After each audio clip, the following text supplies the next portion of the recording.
Good afternoon, good morning, good whatever time of day that you happen, or night that you happen to be watching this video. First of all, I'd like to thank all the people who have watched the Rocky's barbecue video. It was short, which I think helps. People don't have to invest 20 minutes in a diatribe that I typically go off on to some degree, or at least 5 minutes long. So short is good, and food is good. But Rocky's barbecue video, last time I checked, I think it had close to 700 views in the last 4 days, which is hard to believe.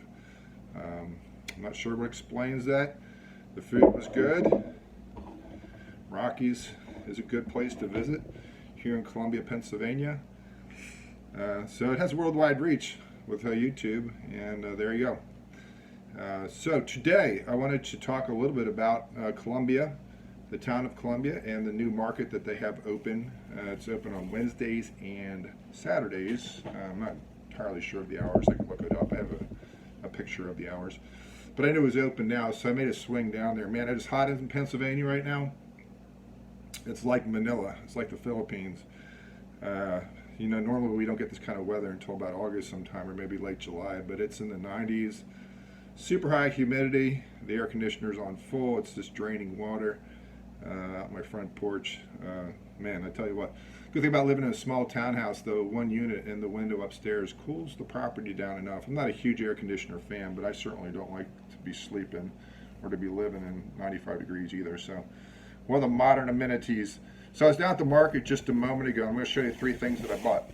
First of all, I bought 2 pounds of jalapeno peppers. They're really a nice big jalapenos. Now, a lot of people don't realize these green jalapenos will turn red over time. This is actually, when I grow my own jalapenos out back, which I'm deciding to take a break this year, I'll let them turn red because they're a lot sweeter. They're still spicy, but they're sweeter. Green are fine too. It's just it's a raw taste. So most peppers will turn red eventually, unless they're like a special variety, like a yellow pepper, something like that. But when they turn red, it means they're ripe, fully ripe, and they're sweet. So they're spicy and sweet. What I like about jalapenos and other hot peppers is the vermin don't like them. The pests don't like hot things, so they leave them alone. I'm still debating whether I'm going to throw some in the backyard. I've had a garden for about 7 years out back. It's probably good to give the land a little rest. There's some jalapenos. I'm going to make a Rocky-inspired dish with this. I'm going to clean out the peppers, put cream cheese inside of them, wrap them with bacon, and stick them in the oven. It's called a Texas Twinkie. So that's what I'm going to do with these 2 pounds of jalapeno peppers. The next thing I got was this little bag of joy here. I got some locally made, I think it's called a tomato gravy, which I think is another name for pasta sauce. I don't know why they call it gravy, but there you go. So this is locally made here in Columbia, Pennsylvania. I think they had a restaurant at one point, Loretto's.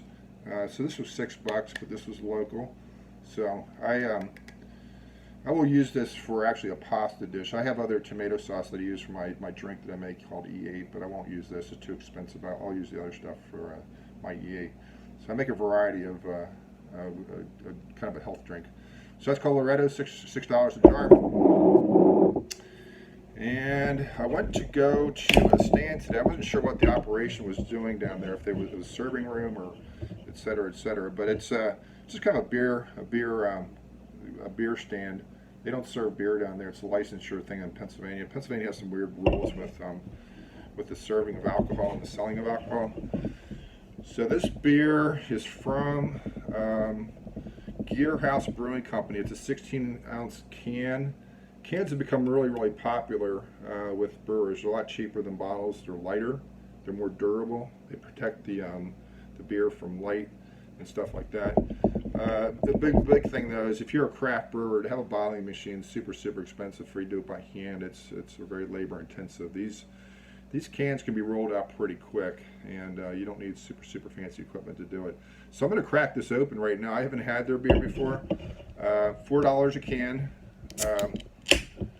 I'm sure it's going to be good. It's an Imperial Ipa, which is one of my favorite types of beers.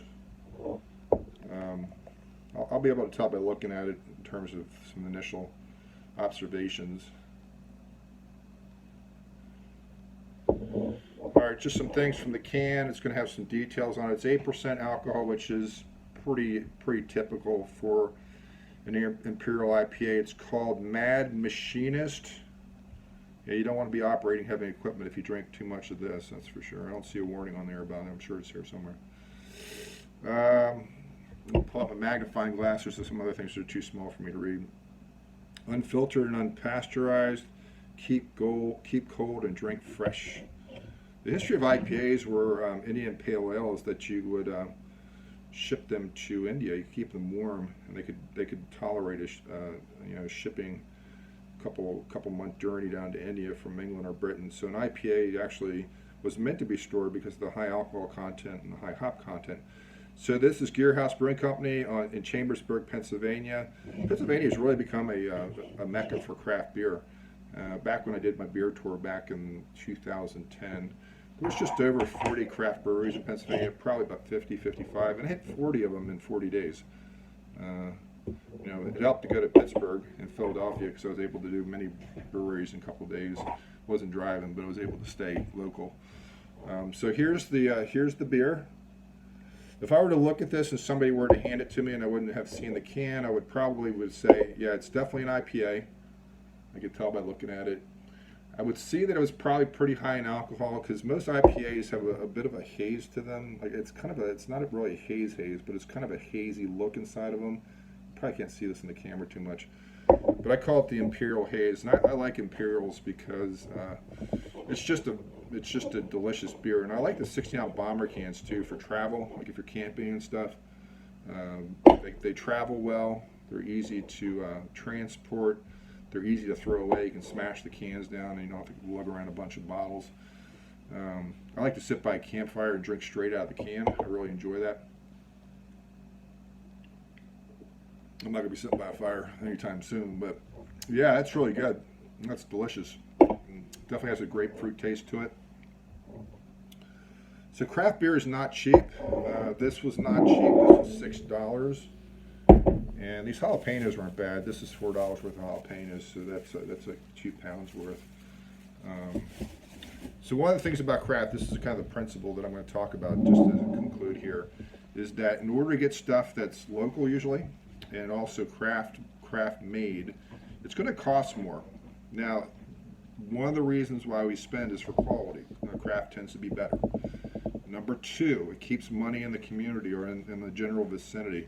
What happens in corporate America is the shareholders and the corporation itself extracts wealth from a community, and they award people that own stock. Now, I'm in the stock market. I've made a lot of money. Like, I'm not going to complain about that in one way because I'd be a hypocrite. I haven't done much and I've made money. And that's one of the advantages. If you have money, is you can make some more money in the stock market usually, unless it crashes or something, and who knows what's going to happen. But regardless, one of the things that corporations are designed to do is they're kind of predatorial. They're designed to make money. That's what they do. Despite all the corporate mantras and the vision statements and the philanthropy, it's an organism that is designed to extract wealth. That's what it does. And it doesn't exactly give money back to the community usually, unless they have like a philanthropic gift. It's usually something that's relatively minor in terms of the overall scheme of things. One thing that craft does is the money stays with the people that are the proprietors. It's not usually a shareholder situation. It's not usually a stock thing. The local company, it pays the family, pays its employees, pays taxes. A lot of corporations find a way to avoid taxes. These people can't hire accountants to do that. It's not worth their time to try to shaft the system or find a way around it. So money that goes into the local crafty type of businesses tends to stay in the community. And that's good because the bottom line is that person in the community, if they're craft oriented too, and they're not just pumping all the dollars into Walmart, are going to probably also have a sensitivity of buying off a local proprietor. So the money's getting regenerated. It's not just being sucked out of the community like a giant vacuum cleaner. So that's the reason why we want to shop local. Columbia's a town that's been through really, really hard times. It used to be super, super prosperous, had a lot of industry. Back when there wasn't trains, it had a lot of boat traffic and canal traffic, and then when trains came in, it was a big hub for trains. Iron works, glass making still there, but it's a community that suffered because of the lack of industry staying in the community. So this craft movement's more than just beer. And one thing that's kind of true about like Rocky's Barbecue, and the reason why that post I think did so well, is it had some, that food has some personality. It's not just something that you can get at TGIFs or whatever restaurants are out there, Applebee's. This food has character. It has a local guy putting in the hard work every morning early on, smoking his ribs. So the bottom line is you get what you pay for, and pay a little bit more, get a little bit more, or get a lot more, as the case may be.